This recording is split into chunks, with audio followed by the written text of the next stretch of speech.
বন্ধুরা, আজকে আমি রোস্ট করব। রোস্টের মাংসটা চুলায় দিয়ে দিলাম, ভাজবো কিছুক্ষণ।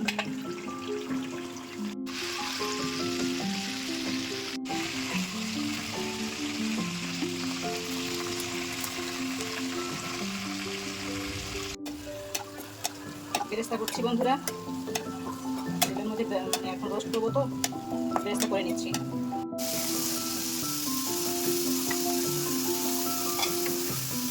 বসিয়ে দিচ্ছি বন্ধুরা।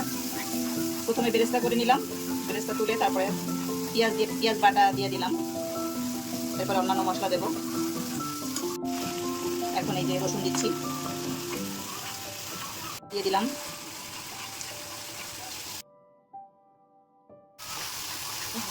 মশলা সব দিলাম, এখন জিরা দিলাম।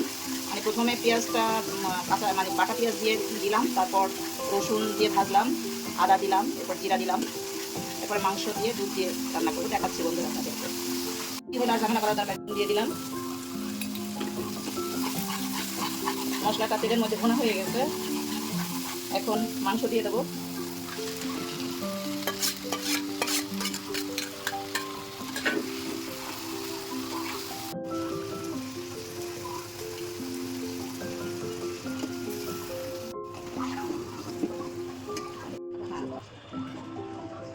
পানি দিয়ে মানিয়ে দুধ আর একটু পানি দিয়ে দিলাম।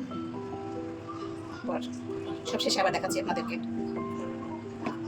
তেজপাতা দিয়ে দিলাম, দারুচিনি দিয়ে দিলাম, আর এই দিয়ে এলাচি, লবঙ্গ, তারপর গোলমরিচ, জয়ত্রী, এই যে এগুলো দিয়ে দিলাম। আর সবশেষে দেবো রোস্টে অবশ্যই চিনি দিতে হবে, চিনি না দিলে রোস্টের টেস্ট আসে না।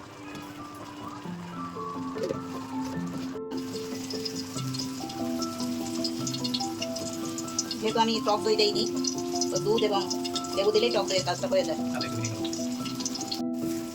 বেরেস্তা দিয়ে দিলাম বন্ধুরা রোস্টে।